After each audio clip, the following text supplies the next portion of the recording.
A new terror alert has been issued by Homeland Security tonight. Pete Williams is here. Pete, what do we know about this? There's a rise in anti-government rhetoric. Some of it is opposition to COVID public health rules like mask and vaccine measures.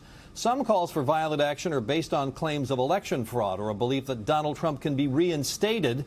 And DHS says the coming 20th anniversary of the 9/11 attacks and religious holidays later this year could be catalysts for violence.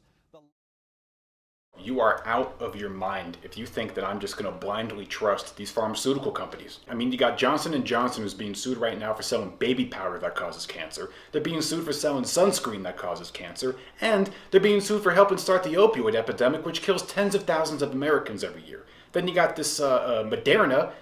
Who the hell knows anything about them? Because they've never had a single product that's ever been approved by anybody ever for anything in the history of the company.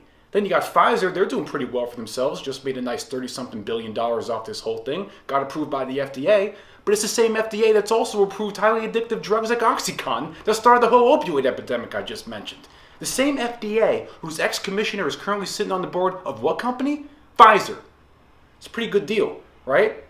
Just like it's been a pretty good deal for all these billionaires that got astronomically richer during the pandemic while small businesses suffered because of these authoritarian lockdowns. We went from 2 weeks to flatten the curve to show me your papers. This entire thing has been about the consolidation of wealth and power. That's it. It has been one big fraud.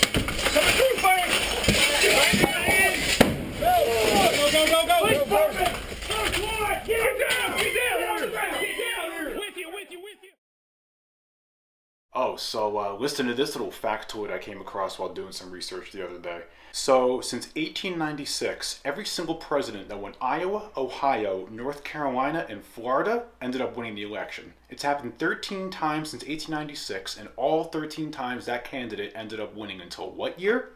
2020. Hey, you can fact check me all you want, because I got dozens of inexplicable anomalies like this one. I mean, there are so many anomalies that, you know, it could make someone question whether or not the 2020 election was one big fraud. Really, guys? Really? For that?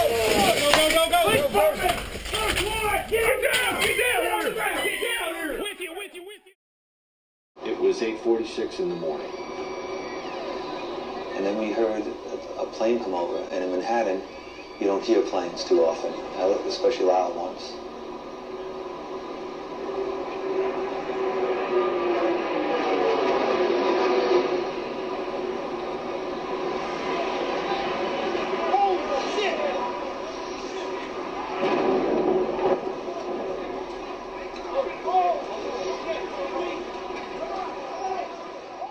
What are the odds that the owner of the World Trade Center, Larry Silverstein, happened to be at a dermatologist appointment the morning of 9/11 instead of his scheduled meeting with tenants on the 107th floor?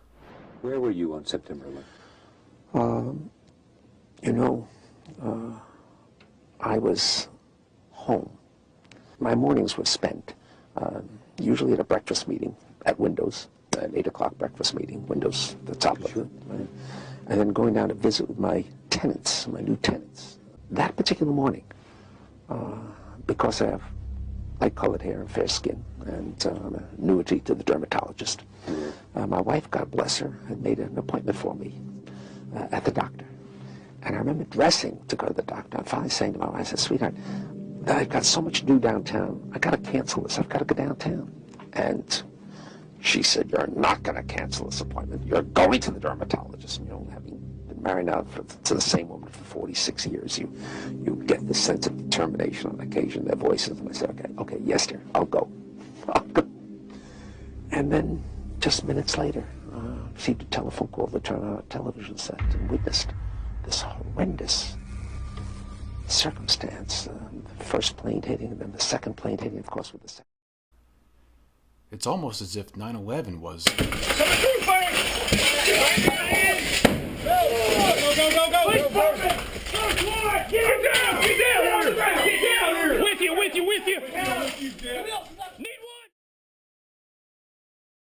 Go the other side. Yeah. Hang on a second. Mr. President, how serious was the corruption among the Afghanistan government to this mission failing there?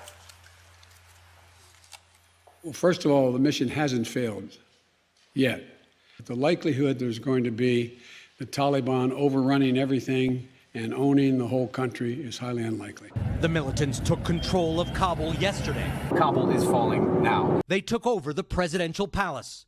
Chanting death to America, but they seem friendly at the same time. It's utterly bizarre. Just told me to stand to the side because I'm a woman.